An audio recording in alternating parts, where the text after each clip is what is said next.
Hi everyone, welcome back. I'm Michael Sandler, your co-host on Inspire Nation, along with my ever stronger, almost in my lap, wifey Jessica Lee. Wow, that's a lot of information. If you've ever wanted more peace, even during stormy times, then do we have the show for you. Today we'll talk about finding peace, bringing peace to the moment, staying out of a place of fear, and how to return to peace, especially when storms have just passed. That plus we'll talk about working on the floor, kitties climbing walls, storage units and midnight, move, where's the move, the power of coaching sales, lawn mowing gone bad, eclipses and intention ceremonies, and what in the world Zippy, Izzy, Junior, and Bebe have to do with anything. Gotcha. So welcome to the show, Jessica. Are you ready to shine? I am, Michael. It's been a while. It has been a while. So before you catch us up to speed, what does it mean that you're almost in my lap? Well, we're trying something new today because my office is mostly packed and my computer and monitor are on the floor. And I thought, well, it's not really comfortable to sit there for an hour to record an interview. So we thought being right next to each other within inches, our faces are literally within inches of each other. Well, this is a TV magic thing because it doesn't look like we're so close to each other. But if I goof and lean forward about an inch, we're headbutting. Our microphones could touch. Yes, Clink. yes. So this is something to do with TV magic, or as you were mentioning, is it close or TV close? TV close, So I think this it is. this is TV close. So we're experimenting with this right now, and I guess we'll get. I don't know if you want to talk about it now or later. Why it is that we're devoid of furniture in this house, but we're still running the show. Should we go there later? Let's go there right now. Okay. Yeah. Well, why are we? Well, we were supposed to be moved into our new place last week, Yeah. but we're not. Surprise. And that's all due to Hurricane Irma. 2 weeks ago, you had started tracking Irma when she was just a wee little tropical depression off of Africa. Tiny little Irma. And after a few days, it seemed like there was a good chance that she might head this way to North Carolina. We didn't know. It was somewhere between Florida and North Carolina, or maybe out to sea, maybe even the Gulf. And as time went on, it looked more and more likely that she might come this way. Yeah.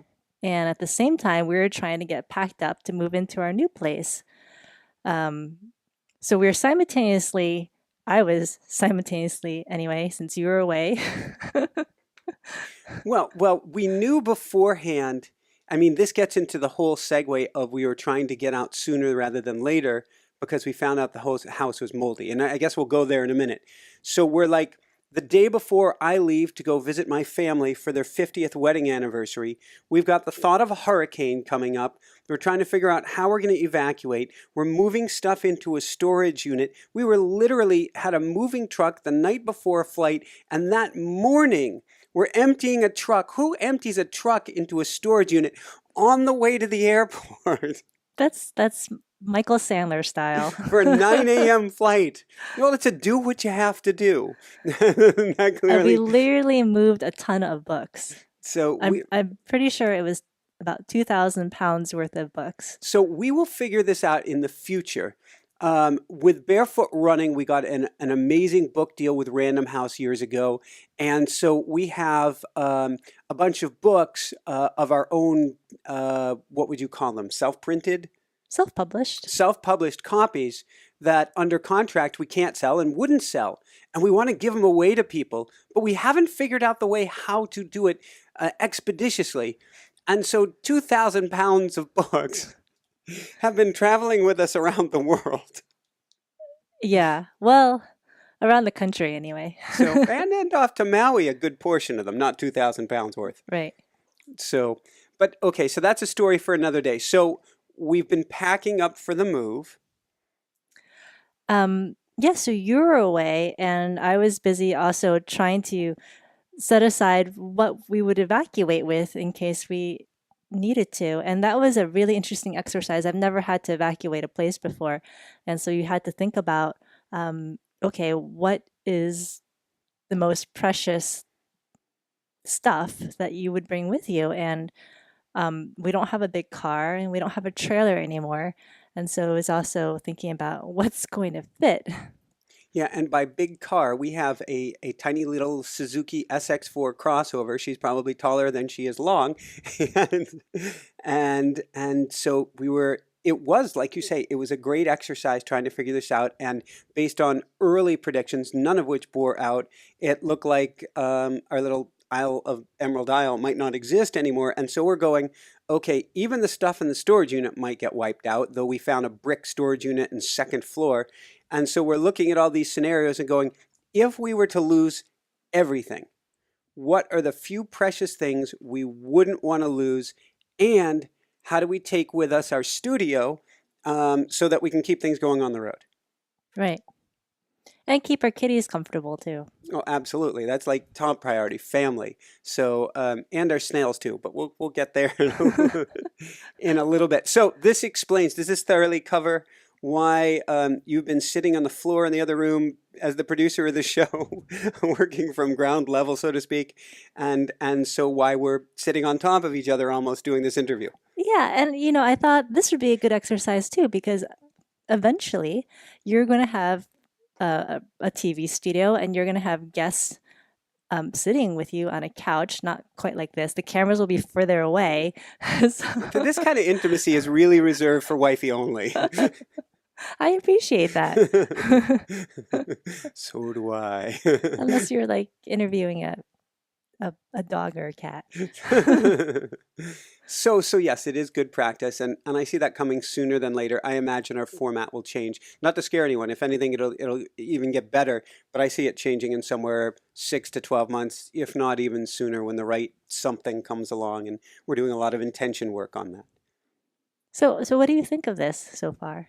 I'm very interested to see, honestly, if there will be a pain in the neck by the end, because my head is turned so far to the Aw. side. But the intimacy is great, and I am looking at you rather than the camera, which is wild for me, who just fixates straight at the camera. But now I'm fixating at you. It's kind of Yeah. lovey-dovey. So And I got a good close up of your pores, and I see there's some work for me to do. I did trim my eyebrows before we got on I the air. noticed. The stragglers are gone. So, okay, so let's segue from there. It has been a really interesting, aka disturbing, challenging, and beautiful and difficult time period. I know you were on fire, particularly after the Kim Russo interview.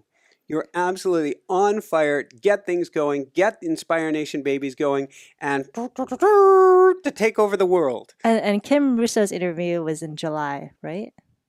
It's all a blur at this point. Okay, yeah. Yeah, I called that interview a good ass kicking for me.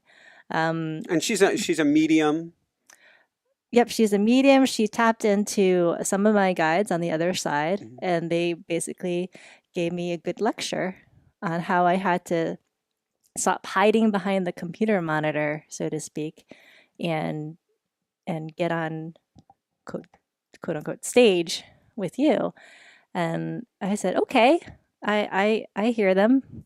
And later that week, we recorded a show together, and I started in earnest working on my Inspire Nation Babies project. Yeah. And I got a bunch of guests lined up, and since then I've recorded 2 shows with you, and I was going full speed ahead. And one morning, I was feeling really good, so I went out for a morning jog, and then I came back. I was still feeling good, and you're still sleeping. And this was your longest jog you've done since you've been here. Yeah, yeah, and it was on the road, and usually we're on the beach, so it's a whole different surface, and you're working different muscles. So I came back. You were still asleep, and I thought I might surprise you, so I started mowing the lawn. I was still asleep. Well, you were still in bed, yeah. Wow, that's like a rare event. I don't recall this, but I do recall the outcome. So I wonder if it maybe had been a late night with the show. Anyway, okay. I think it was. Yeah, you had a good reason. Um, and it's not like it was 9 or 10 a.m. I think it was like 7. So, um, and we have a push mower, Hmm. which means it's there's no gas or electrical power. You literally push this thing. This is one of those eco experiments gone bad that I tried. It was a great concept. I think it still has some promise, but we hadn't kept up with with the grass, and it had grown pretty quickly because it had rained a lot, and the grass was about what like 5 inches tall, and Well, there's something about this yard, and I don't know if it's the quote unquote ponding that takes place, but everybody else's yard seems to grow at a specific rate, and theirs looks good after a few days. This place looks like the wild kingdom. yeah. So so I mowed the lawn. It took at least an hour. I mean, there are parts where you got I had to go back and forth over the thing, or like I had to put all my body weight into the lawnmower so I could actually get it to move across some of the low points where the grass is really tall. Mhm. But I got it done, and I felt awesome. And I was like patting myself on the back and all proud of myself, and I couldn't wait to tell you or show you what I'd done. And so I came in and I took a shower, Mhm. and um, my I don't use a blow dryer, um, mostly because I just don't want to damage my hair. And so my hair was damp, and the air condition turned on, and there was a draft, and I was a little cold because my hair was damp, but it wasn't that cold. It was just, you know, a little self cooling thing going on. And then um, suddenly my throat started hurting. Mhm. And I'm like, oh, I better drink some tea and have some extra zinc and whatever. And it got worse and worse. And within an hour, I was like down with a full blown cold from Sneezing uncontrollably, out of sniveling. nowhere. Yeah, and I mean, usually when that happens, when I start feeling my immune system going down and I start feeling unwell, I take those normal steps of self care, and I rebound Mhm. fairly quickly. And within a few hours, at least a day, I'm fine, especially like after a good night's rest. Well, this thing turned out to be like one of the worst colds I've ever experienced, and it seemed to come out of nowhere. So it was really bad for 5 days, and then I just couldn't get rid of this this mucus for like over 2.5 weeks, 3 weeks. I go even longer than that. You're still doing your I won't even make those sounds on the air for a good month. And I was trying to stay positive about it. I was saying to myself, "Oh, okay, my this is a perfect opportunity for my body to expel um, all the toxins that are built up in my body, and this will help prepare me for conception for when we're pregnant." And and there's some truth to that, because when you have a cold, the bacteria or whatever um, go after your weakest cells, Mhm. the cells that are already full of toxins and that are dying off anyway. And so it helps your body expedite that process of getting rid of those cells. So I I was like, well, Cleansing. I guess there's a whole lot more to cleanse than I thought. Um, but it turned out to be more than just a cleansing. Mhm. What do you think happened? Well, ever since we moved in, you'd been hopping up and down about how you thought this house had mold in it Hmm. or has mold in it. And I guess I was in denial partially because I thought, well, if I believe this house is going to make me sick, then it's likely going to make me sick, because you've interviewed a lot of guests about how your beliefs Hmm. affect your reality. And so I was like, no, no. There's something weird about the air in here, but I'm sure it's not mold. And after a few outings with you, where we were out all day long, first for the solar eclipse Yep. on August 21st, and then for your birthday on August 25th, we were again out all day. And then the day that we were out packing the moving truck, Hmm. those days showed me that I feel awesome and even like a superwoman when I'm out of the house all day. And then I'd come back or spend most of the day the next day indoors feeling awful. And so that's when I realized, yeah, the house is really making me sick. And what must have happened is it my immune system had been gradually getting weak over May and June and July. And then when I went and did, Since we moved here. yeah, when I went and did that hardcore exercise and lawn mowing, I weakened my body a little bit more. And then that's when the cold could take advantage. Yeah. So, first off, that's been heartbreaking. And knowing that you're, I don't want to use the word sick, but for lack of another term, sick with mold again, has just been dumbfounding. I don't even have the words for it. And so that's kind of torn me up, and I haven't known what to do about it. I've been trying to kick you out of the house all I can, and I'm certainly asking the question, why? What is the lesson that we haven't learned that it came back again? And then I even wonder, because the day I came in this house, the night I came in this house, I smelled it, and I basically wigged out, is the most polite way to put it. Because to me, I was like, mold. And I was told right away, no, it's just musty. And I'm going, what's the difference between must and mold? And so my instinct, my intuition was to run, but we stayed. Where else were we going to go? Then a few weeks later, we found something in the vents, and I called the landlord over right away, and he's going, no, no, it's not a problem. It's not mold. And I managed to go, oh, he's right. He's totally right. I just kept on going back to a state of denial. So there's a sense of guilt and questioning and wondering, all in some sort of a soup right Yeah. now. Well, I don't think there's any reason to feel guilty because I'm confident that I'm going to rebound Yeah. very quickly because when I'm out of the house, I feel back to normal. So it's not really a repeat of what happened in the past. And I don't necessarily think that we've made the same mistakes or there are lessons that we haven't learned. It might be an opportunity to see how far we've come. Mm-hmm. Ooh, I Because like that. we're reacting very differently. Um, I mean, we have the benefit of actually being able to identify what it is very quickly, so I could start doing well after the denial period anyway. Well, yeah, there was half of the summer where I'm going, it's mold. No, it's not. It's mold. No, it's not. It's mold. No, it's not. It's mold. Okay, it might be mold. But like when I went down really hard, we were able to identify fairly quickly Mhm. within a couple weeks, rather than um, being exposed to this for a year or two before realizing, oops. So we have you sleeping out of the house now.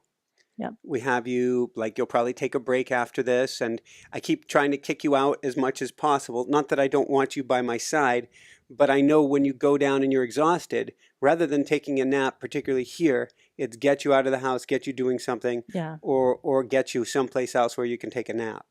And that's been interesting too, because when you were away and I was here trying to pack up the house, it was really difficult because it's exhausting and stressful to pack and move. Um, and then to be in this environment and do that was really wearing me down. And if I didn't recognize that I was going down quickly enough, I'd reach a point where I just wanted to sleep Mhm. in the middle of the day. And then it was like this internal battle. Do I drag myself out of the house when I'm so exhausted and I can like barely I can't even like the thought of driving somewhere um just seemed too much. I could have just walked around the neighborhood too. Or do I just take a nap and hope that when I wake up I feel better? Sometimes I do, Mhm. sometimes I don't in this house. I view it as a mountain climber, somebody who's gone up Everest.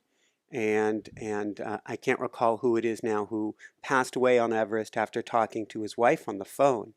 But basically, because of the storm and he couldn't get out, when you're on top of a mountain and you feel bad and you want to take a break, the worst thing that you can do is stay on top of the mountain and take a break.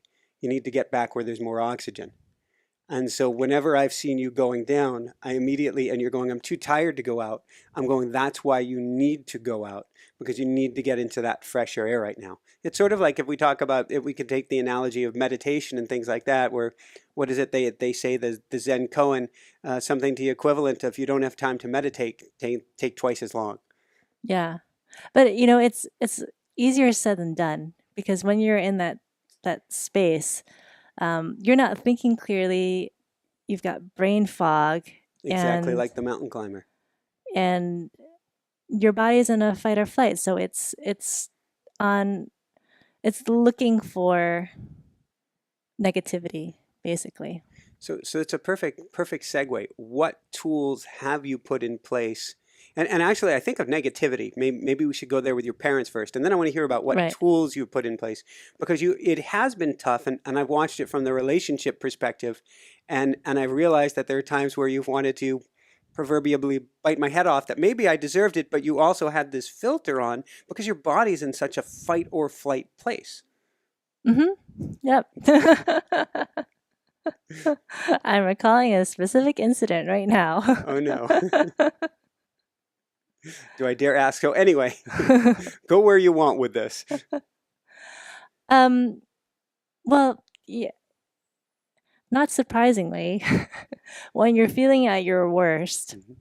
and when you're facing your biggest challenges, that's when you tend to to pray more, That's a good thing. pray harder. I don't know Like what to mile do. 20 in a marathon. You know, when you're feeling most desperate, that's when you really try your hardest to reach out for help. And so I did dive much more into my automatic writing, Mhm. which was a very beautiful thing. And for the first time, I tried actually using longhand instead of typing, um, because I just didn't feel like being on the computer. And it was really a beautiful thing to what I found from doing it by longhand was that I felt like I could do it at any point because I could bring my journal everywhere I go. I mean, I could bring a laptop, but there's just something about being able to flip open a book, have a pen, and go, Mhm. rather than like turn on the computer, turn on the monitor, wait for things to boot up, open a Word document, turn down the blue light on the monitor, and blah blah blah.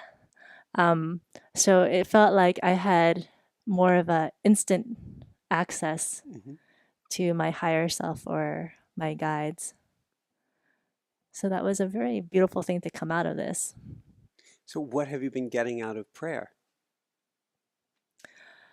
Um, that I need to do it more often. As we all do. um, and to I don't know that this came out of prayer. And oftentimes, you know, you do your automatic writing, and you don't even always know what you're writing down. So you have to go back and reread it. And I haven't gone back and read all of it. Um, but there's this sense of calm that comes from it because you're whatever there's you feel the presence. You Mhm. feel like you're not alone, that everything's going to be okay.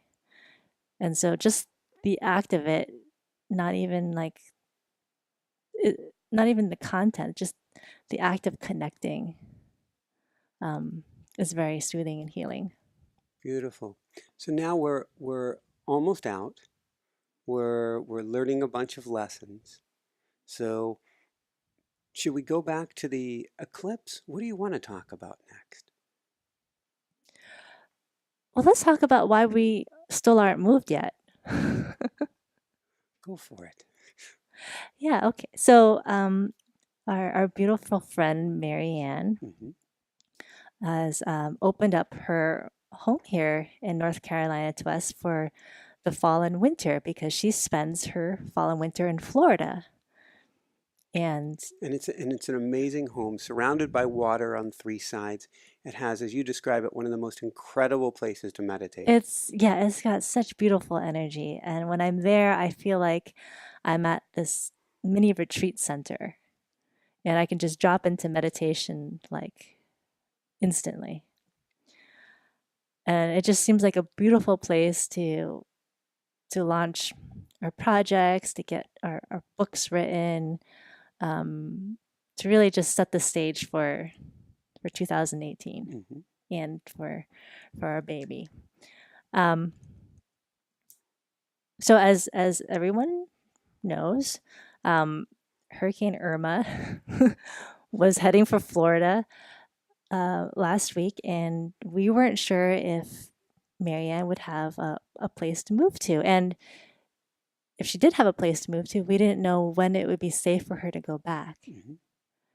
And actually, you had to stop by and do a little intervention because Marianne and her husband Vinny were ready to make the drive down there last week. Well, yeah, there was a sort of a conflict of interest, which is they were supposed to be leaving on Wednesday. We were supposed to be moving in on Wednesday, and on Tuesday I come by and say, guys, you can't move. And even though I really wanted you out and I wanted you in there as fast as possible because I wanted you out of this air, I was like, guys, you cannot make the drive to Florida. I am so, so, so sorry, but we're not moving into your place yet. You're not going to Florida yet. And thankfully, they listened. Yes.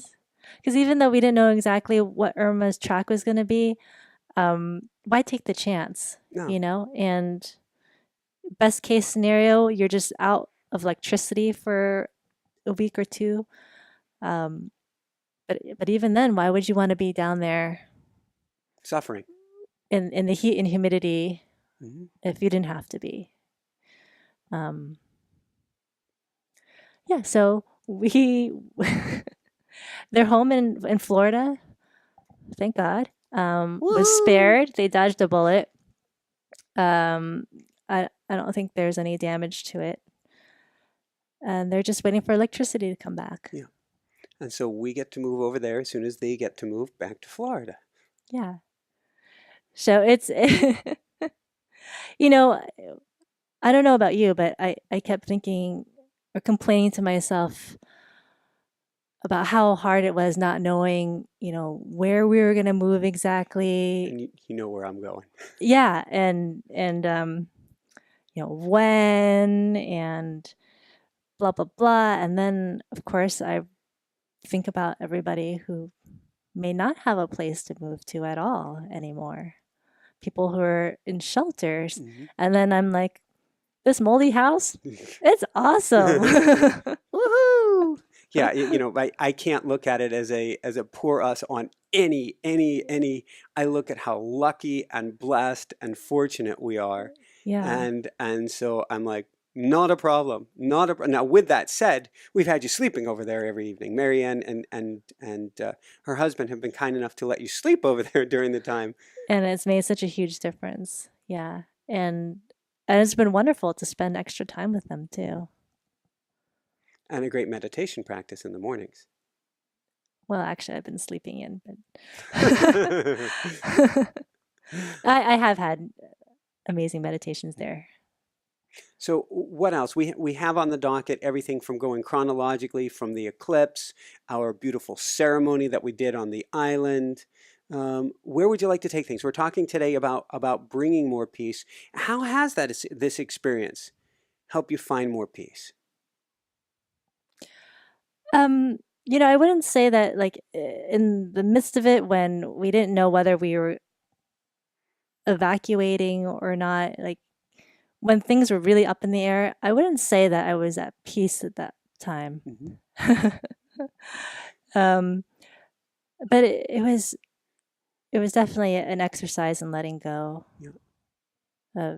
of saying, well, we don't know and we have to be okay with not knowing, and we just have to wait it out and see what happens. And what occurred to me is I feel like that's something that's, and I don't want to bring this about, but I feel like that's something that's going to be coming up more and more often in people's lives. Uncertainty. Yeah, the uncertainty with natural disasters and other things happening in the world. And I've been asking myself, well, how do we prepare for that? How do we become more flexible and adaptable? And for us, part of it's letting go of some stuff, like physical things. And this is one of those big challenges that I have that I'm working on and get to work on quite a bit more as we're pulling everything over to the storage unit. And the only word that came to mind, and I'm being very loving and kind, but it just, okay, we'll call it silly rather than another S word. I'm going, come on, there's got to be a way for you to lighten. I was trying to lighten personally, which is from a mental point of view. So I still had to do shows during this time. And so we're busy planning evacuation, packing everything up, getting you out of the house, and yet I'm still recording. And so it was really an exercise in when it comes time for the show, drop everything. Don't worry about anything that's coming up. Be truly here now. I'm like an airplane pilot. I've always got my plan, my contingency plan, my Yeah. backup plan. And you're going, when are we going to know? When do we move? When do we pull out? In fact, we had a hotel booked, but then we decided the waters might come too close to that hotel, or Irma might, and so we were canceling that. And so I'm like, we just have to wait. The date will be between Thursday, Friday, no later than Saturday morning. In fact, we have relatives going, why haven't you all left already? And I'm going, we're just gonna have to wait till these time periods. But for now, I get to go into the present moment to get these shows going, even though I'm on our weather program or our weather wonderground.com, checking out the latest on the forums and everybody saying, there's doom. And I'm looking at all these things. But then when I have to switch gears and get focused on the show, I just had to drop it all. Yeah. And I noticed that too. I realized that we're just so focused on the future, yeah, a few days out, but still the future, and we're not being present here, except for those moments where you have to be Hyper recording. present. Yeah. And I one day I decided, well, I looked out the window and I thought, it's beautiful out. The sun's out, there are blue skies, even if a storm is headed this way. Right now, it's beautiful. I'm going to go outside and I'm going to enjoy that. And I had just bought a few pots, Mhm. and I collected some little succulent petals. I like to grow succulents from like a single petal. Yeah, if you walk past a cactus and you see something's fallen off of it, you're like, oh, goody. I just think it's really neat to start with, like, I guess it's kind of like starting with a seed, but something that's found, you Mhm. know. And then and I don't necessarily know what it's going to look like when it's when it's a full grown plant, so it's kind of a surprise. Um, and I had some soil, and I was like, I don't know where we're going, and it might seem kind of ridiculous to move the pots of plants, but I'm going to go ahead and put some more roots down because I want to stay here. And so symbolically, that felt really good. And it felt like the perfect early fall day. It was sunny, it was cool, but not too cold, and it was dry. And I was so happy that morning. And I came in and I felt like a reality had totally shifted. It's something I've been working with my coaching clients a lot, probably the last 7 to 10 days. I think of hurricanes and fires, for that matter, as things that spin upwards, that untether us, that disconnect us from the earth, and put us in this kind of spinning, bouncy, reactive, ungrounded state. And so I've been challenging all of my coaching clients, what can we do to get you more grounded, more grounded, more grounded? Now, putting your hands in the earth and playing with dirt, how do you get more grounded than that? That's like the ultimate in grounding. So particularly if maybe your feet were barefoot on the earth as you're playing with the earth. So I've been challenging them to look at the activities they're doing, getting outside, getting in the earth, getting in the water, playing with soil, just like you're doing, the different foods that they're eating, with meditation too, with grounding mats, with anything during this time of being spun to get as grounded as possible. And I was having a hard time, like even reading books Mm-hmm. during this experience. I'm going, how do I read books when I know that there's this giant megastorm barreling down in our general direction? And so whenever I would get to that place, I would kick myself out of the house. I would go barefoot on the beach or barefoot in the water or something to connect with the earth, not just bring me back to the moment, but like you're saying, to make me feel like I was rooted again, and then go back to the book. Yeah. And I'm so glad that you do that because you set such a good example for me. I'm like, I'm out of here. I'm out of here again. I mean, when you were away for your birthday, Mhm. um, and I would go down, I I had to be responsible for getting myself out because usually I rely on you. Usually you kick me out or you drive me someplace or um, you're just a really amazing cheerleader like that. Thank you. And but when you're gone, I had to think, okay, if Michael were here, what would he do? Mhm. Oh, Pookie.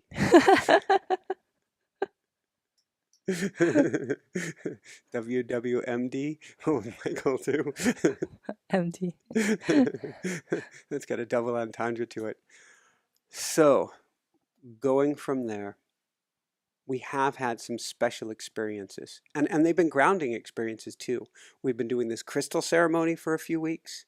We did kind of, do you want to tell everybody, it was the coolest thing in the world what we did just before the eclipse? Oh yeah. So we're in South Carolina on this on the biggest lake there is in South Carolina. And that was just cool how we even got there because we're driving along in the car. Oh yeah, and if you had looked at all the maps and reports about what part of the country was most likely to have clear skies versus cloudy skies for the total eclipse, South Carolina was on the cloudy side. And so we left here like what 3:34 in the morning. It was dark. It was like it felt like the middle of the night. And we're like, okay, let's head towards the coast Mhm. because I thought there'd be less traffic there. And you said, well, there might be more clouds there, and we said, okay, let's just play it by ear. Let's just follow the weather forecasts and And we had even booked, if that's what you call it, booked a parking spot yeah, down on the coast in South yeah, Carolina we as had well. paid $10 for a parking permit. And your thought was, well, if we don't use it, it's a donation to the town. Absolutely. And so the sun starts coming up, and I guess we had just crossed the border of South Carolina, North Carolina, and at first it's sunny, and then we see more clouds, and then more clouds and more clouds, and you'd left up the decision to me. Mhm. You were like, okay, what do we do? And I'm like, I got really stressed out because I didn't want to disappoint you because you had been planning on this for a while. But what was I telling you? Um, Probably something along the lines of whatever happens. It's a beautiful day. It's perfect whether it works out or doesn't work out. I totally believe it's going to work out. The clouds are going to part. But if they don't, that's great too. You can do no wrong. It's going to be okay, Pookie. Yeah, but I still didn't believe you because nobody wants to disappoint their spouse. um, and I I think the highway was splitting, and we were like in the right lane, and like I don't know, maybe 500 yards out, I'm like, go left. You're like, Go, left? go, go. I'm like, yes, go, go, go. And it was just a last minute decision to turn inland. Toward the trees. Yeah. toward the trees. And I thought that was very cool. And we're driving through the trees, and I'm going, hey, even if it doesn't work out, it feels like we're driving through a national forest right now. And we found like a backup place, a place to go into the water because we had our kayaks with us. Just this random spot along the road by a river if we needed it. But what was really funny to me is that we decided finally on Lake Marion, South Carolina, largest lake down there. And it has, I don't know, 20, 30, maybe even 100. I don't know. You were Not looking that at it. many, but Uh, it's got a few dozen different boat landings or boat launches. and so we're driving down the road and you're going, okay, 18 or 19, Michael? No, no, don't ask what, just muscle test. 19 or 20, 20 or 21, okay, 18 or 21, 34 or 17. I'm like, what is she doing? I'm like, it doesn't matter. You don't need to know. Just tell me what number. And the numbers were in reference to the different boat launches because there were just so many choices. I mean, I knew I didn't want to be close to I-95 because I thought there'd be a lot of people coming off the highway to check it out. And yeah, that's how we decided. Well, that got us close. I mean, that got us right to Lake Marion. We were supposed to go north to a boat launch 2 or 3 miles. And I'm like, oh, I'd like to check out this road, but we were already now heading in another direction. Yeah. And then you gave me the go ahead to turn around. Yeah. It's interesting because my nature, I don't like turning back. Me neither. I've already been there. It's sort of like the Harold and Kumar movie. They go down the hall Well, without it's their like phone. We've come too far. You've got momentum, so you just want to keep carrying on with the momentum, and then like to stop in the middle of the road, make a K turn, and But we doubled back. We doubled back, and we saw somebody setting up a chair to start collecting parking fees, Mhm. and we saw the lake was right there. It was beautiful. Yeah, so we decided to stay. We paid like $10 Yeah. for a grassy parking space. There's a boat launch and there's a little island, maybe a quarter mile across the way. It's very tropical and clear water, and there's a little place to eat breakfast or lunch. And so we set up for kind of like this picnicky day. And we went out and paddled first. We came back. I think we had I splurged for a French toast breakfast. Totally not my style. And then we went back into the water again and we explored and I swam and then we came back out again. And then the third time we went in, oh, and this was such a cool manifestation. You're like overheating as we're deciding what to do next, and somebody offered you a cool drink. Yeah, we were by our car, and then somebody was at his car parked right next to ours, and he's going in his trunk, and he's got a cooler, and he pulls out this ice cold Mountain Dew. And I don't usually drink soda, but I was like, I need that. So, ginger ale. Oh, ginger ale. Even better. Like, ginger, good for you. And you're like, what about the corn syrup? I'm like, you'll be fine. And then we went back out onto the water and for what I can only describe as ceremony. Yeah. And you wanted us to go to this little lagoon on an island a quarter mile away, that you come into the lagoon and there's like moss dangling from the leaves. Lichen, yeah. Lichen. There's these ancient cedar trees coming up out of the water. I can almost picture like baboon and parrots. Baboon in there and parrot. It was just... There were some egrets. Oh, beautiful white egrets. Yeah. And so it was magical. What'd we do in there? So we were gifted by the founders of Energy Muse. Mm-hmm. They were on the show. Heather Eskino, or I don't remember how to. I'm not even going to go there. All I know is I just had to correct the typos first names time after time. Were Heather and Timmy, Mm-hmm. and they talked about crystals. Yep. And they gifted us a set of 2 crystals. One was moonstone, and the other was a kind of jasper. And with a feather and a sage and a special kind of shell. I don't remember the name of the shell either. I want to call it a conch shell, but it's not what No, it is. No. And a printout of how to do this conscious conception ceremony with the crystals. And you're supposed to start on a new moon. Hmm. And of course, total eclipse happens on a new moon. And you do it for 2 weeks. Of course, we've just continued doing it, but we started on August 21st. And I'd brought the crystals.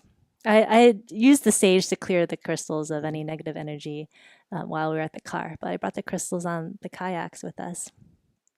And it was cool because we started across the water and it was 1% eclipse, and you could see it with the glasses on, and it Yeah. was just the tiniest sliver of an eclipse. We got over there, we did this ceremony, and it was just such a beautiful, sacred, special place to do it. And we finished it, and what happened? It started raining. Just like on our wedding. Yeah, it was a beautiful cleanse. And so we're So we're we tucked ourselves into under a tree to shelter ourselves from the rain. and I was holding on, and I just felt like I'd be holding a tree this day, and here I am holding for almost an hour a cedar tree as we talk about our future and our intentions and what we want to bring about and our dreams and our hopes. And it was just such a sacred, special ceremony. And then the rain stopped, and we're going, don't know if we're going to be able to see the eclipse or not. Although I had this repeating mantra. What did I keep saying? It's gonna come out at the last possible second. Don't worry, Pookie. It's going to be fine. At the last moment, the clouds are going to part, the sun's going to come out, and even if it doesn't, it's still going to be okay. And so we made our way away from where there had been jet skis and just crazed eclipsers into this other side of this huge lake that was miles and miles across. And we're now a mile or two from anywhere. And the rains had pretty much stopped, but you couldn't see. There was no sun visible, no anything visible. And we're going, did we miss it? Did we miss it? And then we heard, Thunder. we did. There was a lightning storm, a thunderstorm off in the distance that seemed like it was heading our way, and I was like, Michael. We're going to be fine. And then we heard cheers, though. We heard cheers from the distant beach. And you could see on the beach that they had some sunlight, so they had a little clearing. They could actually see part of the eclipse. And I thought, did we make a mistake? Did we go too far? Because we were still in the clouds. And I think you were like, uh-oh, don't want Michael to be disappointed. It's okay. It's all going to work out. It's going to come out. And oh, there it is. And we caught the eclipse at like 99%. You just had this tiny sliver of sun. Yeah. Yeah, it was all clouds, and right where the total eclipse was, the clouds started to like melt away. Which is cool. And then it went to totality, and I swear it was something like out of a play. Like somebody said, all right, cue totality. Sun fully in front of the moon, or moon in front of the sun. Total darkness. Pause, pause, pause. Cue the diamond ring. All of a sudden, the corona shoots out. This golden light shoots out from behind a black sun, and I'm the they said in the documentary there'll always be somebody around who yells it, and all of a sudden I found myself yelling diamond ring, and it was just awesome. Yeah, and what was equally amazing to me was how all of the light dimmed down, and it was dusk. Yeah, it went totally dark around us, completely still. You could still see some blue, I think, because there were so many clouds around that the light from elsewhere was reflecting, because it's a narrow band that's total darkness. We saw at least one planet, probably Well, it was Venus. like dark purple and like a muted red along the horizon line. Yeah. And we saw, What did we see? what did you just say? Oh, Venus. Oh, yes. Yeah, so it wasn't a true blue sky. It was very dark, and at one point, and I told Rick Hansen this in the interview a day or two ago. I said, anchor it, Jessica, anchor it, take in the moment, because I wanted to just bookmark this. And so at that point, I had been taking pictures from a bobbing up and down kayak. I'm trying to take pictures of the eclipse, but I put the camera down and took a 360-degree view of the darkness all around, of the moon, of stepping back, of looking at the whole experience, at looking at you, and I just wanted to bring it all in. Yeah, the lighting was amazing. It was like like a photographer's, I'm like a portrait photographer's dream come true. Yeah, I still remember the golden color on your face. yeah. And It was, I have photos of the golden color on your face. And it came out really cool. And then you said, it's coming back. And first, you could see first there were these, I can't even remember now, some burly beads. I can't remember the name of the little red beads that you get around the edge of the sun, which are the craters on the moon and the sun coming through. And then it started to like bulge on one side, and then the light started to come back. And very quickly, it went to full daylight. You, yeah, and then what the birds do? they woke up like it was morning. The birds started going crazy. Jessica's like, the birds, Michael, the birds. And then just like that, the clouds came back in and covered the sun. hmm Oh, what'd you learn from that? When Michael says, "Don't worry, it's all gonna work out. It's gonna come out at the last moment." um, he's right. Hmm, thank you. You had a vision. I just felt patience. Patience. I guess that's a big theme for today. Is let it be in the moment and just let it unfold however it's going to unfold. Even when we were unsure about whether we would be moving into Marianne's house, Marianne still had that vision. She told us, she said, I still picture you guys here. Mhm. So she never questioned whether she was moving back to her home in Florida. Yeah. She just knew. And so I I hung on to that. Like even though I couldn't really grasp that vision myself, I grasped onto her knowing and I trusted her. And so that brought me some solace as well. I like that. And I'm looking at the radar maps and stuff, and it's heading, the eye is literally heading for her house in Florida. And I'm going, it's going to be all right. It's going to be all right. Even if it isn't all right, it's still going to be all right. And it was a wait and see, and what a beautiful miracle it's been. I'm just realizing that that's two times in a short amount of period where somebody close to me has known something, like really known it, and where I've trusted that. And so it's just interesting to be able to recognize that in others when you aren't quite there yourself for whatever reason. It's, And you know, I'm like I'm physically I'm I'm fine the grand scheme of things, and I'm gonna be awesome when we're out of this house completely. Um, but when you know, I I don't I don't get down on myself. mhm, You know, I cut myself some slack and say it's okay. yeah. And when I'm a little down, it's okay to rely on others and to hold on to their knowing. When I I think that's what you do as a coach. perfect. Yes. You were going to say the same thing, right? Like you hold that space for somebody. You can see already how they're going to come out of whatever struggle they're going through now. You can already see like the completed product, so to speak, the completed transformation, even though they don't quite know what it's going to look like or how it's going to feel. I have a hard time with not in the middle of the thick of things saying congratulations to people, because I can see the future already. It's not like I have a crystal ball or anything, but I can see their greatness inside of them. I can see it coming out, and I can see that they needed to pull away from the shore in order for that to come about. And so like when somebody comes to me and says, I want to get a better job, and all of a sudden their job blows apart on them, the one that they currently have, that they want to get a better one. I want to say congratulations. The universe is supporting you in your desire to get a better job. Yeah. And in the moment, the person's going, oh my God, I just lost my job. And I'm like, it really is so special if you look at it and you see what you wanted and see that this is the opportunity for you. And you can see how they're going to get it too. And when I'm coaching, I can see that dozen steps ahead that that person is going to take that's leading them into who they already are.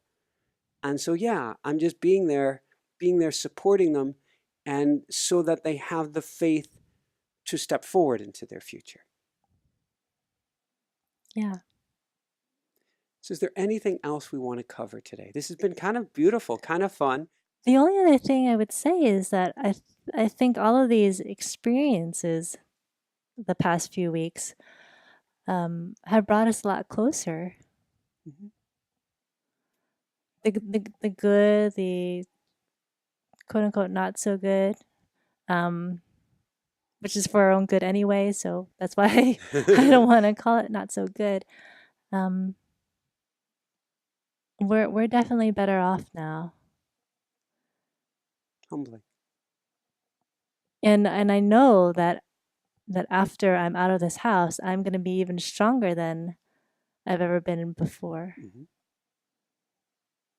So it's again it's the metaphor of going up the mountain, spiraling up the mountain.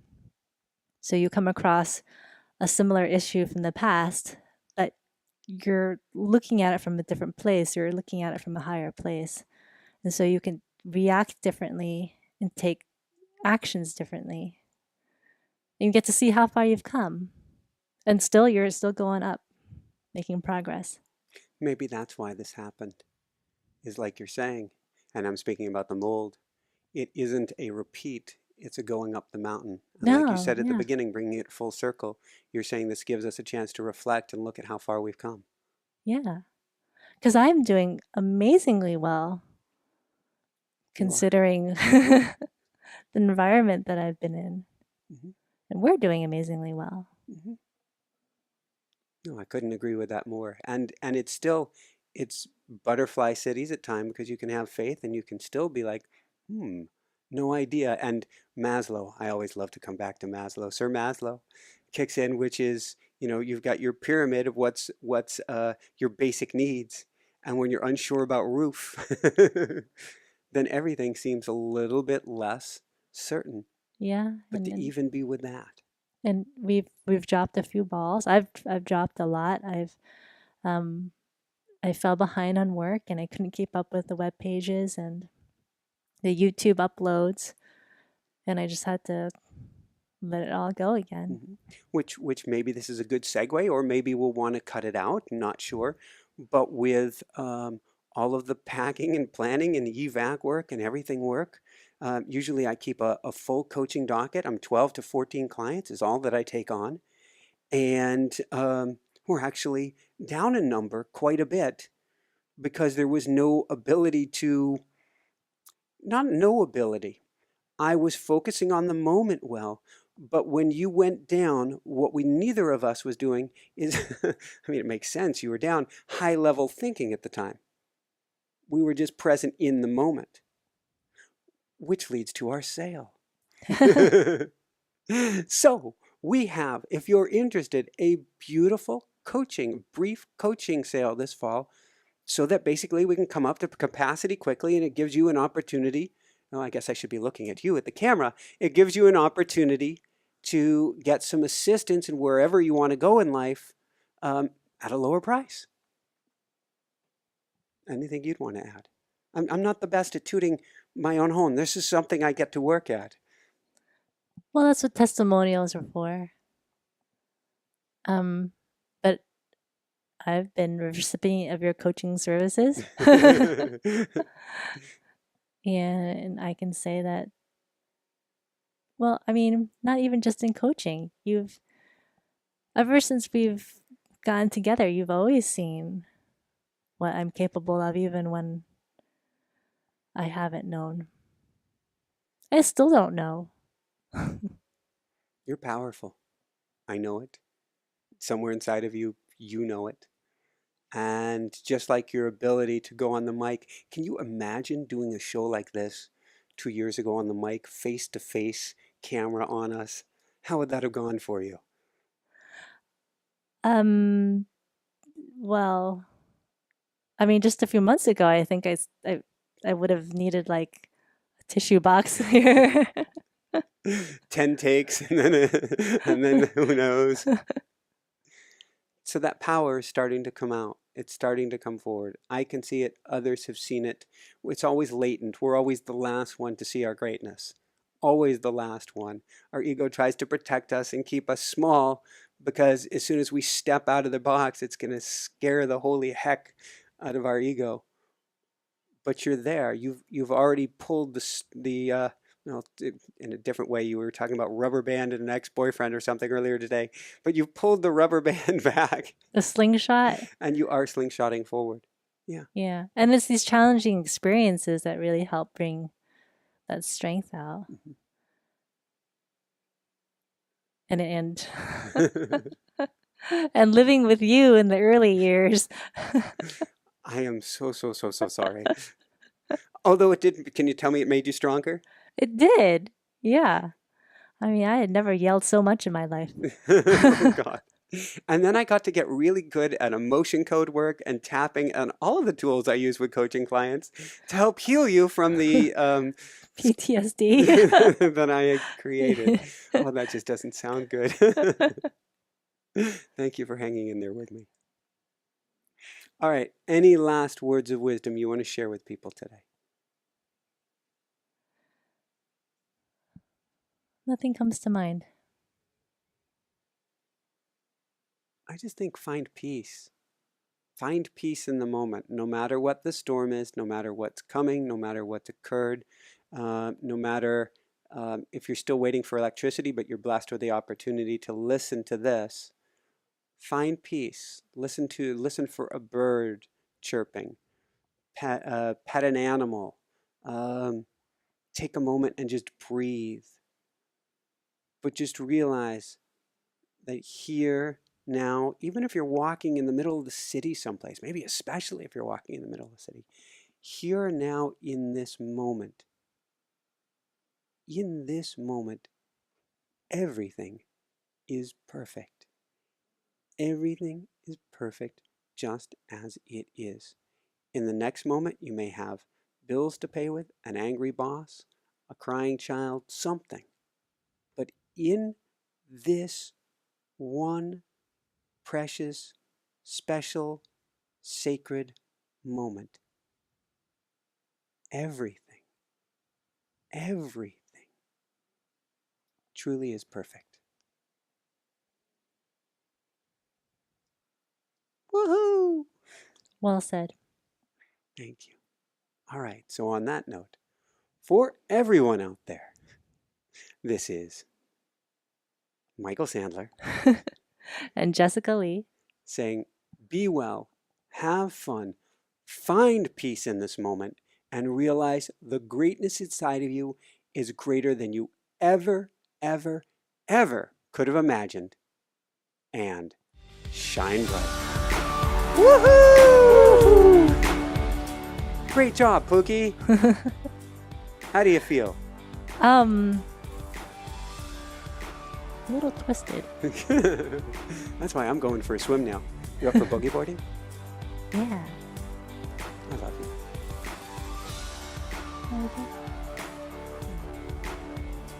You're gonna cut it before that, right? No, probably not. Thanks so much for watching. If you enjoyed it, be sure to like below. Also, leave your comments. Have some real fun with it. Subscribe to our channel where you're going to get more great videos, more interviews coming up. And check out our website, inspirenationshow.com. That's where you'll find tips, blogs, information, videos you won't find anywhere else, and useful and helpful resources to really help you kickstart your life and to shine bright. Thanks so much again. Thank you for your support. Like, comment, subscribe. See the website. Thanks so much and have fun. Of course, shine bright. Woohoo!